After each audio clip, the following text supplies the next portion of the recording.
brand new twist in a case already full of them, the death of 16-year-old Felicia Barnes. A Baltimore judge today dismissed the indictment against Michael Johnson, the only suspect the case has ever had.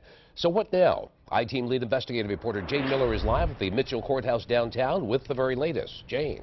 Stan, Michael Johnson is a free man, and free, for the moment anyways, of the indictment cloud. But the city-state's attorney, she's not done. Michael Johnson broke a smile as he left the circuit courthouse, no longer under indictment for the murder of teenager Felicia Barnes. A judge had agreed with his lawyers that he'd been put in double jeopardy by the indictment because the same judge had acquitted Johnson of second-degree murder charges in January.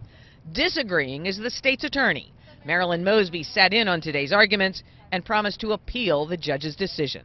But I was sworn to uphold the law and to rectify what the judge admits is procedural missteps. So we will pursue justice on behalf of this community. We will pursue justice on behalf of this family. We will pursue justice on behalf of that 16-year-old child that has been murdered. Michael, the state's attorney says she's going to appeal.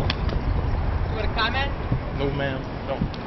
It's just the latest twist in the nearly 3-year-old case against Johnson. He was indicted on first-degree murder charges in April of 2012. After Felicia Barnes' body was found in the Susquehanna River.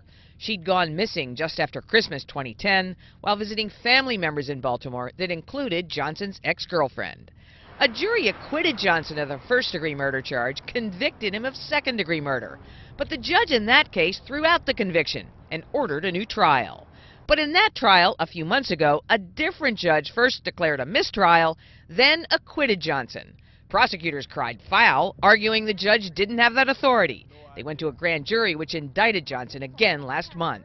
Defense lawyers then cried foul.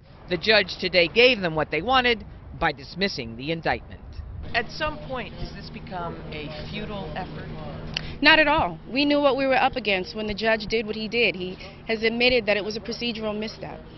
We knew what we were up against. We're going to continue to pursue justice. That's what I was sworn to uphold and to do, and that's what we will do. We spoke with Russell Barnes, the father of Felicia Barnes, this afternoon. He is again frustrated by what is going on in the court system. He supports the state's attorney's decision to appeal. Reporting live tonight from the Mitchell Courthouse, I'm Jane Miller, WBAL TV 11 News. Jane.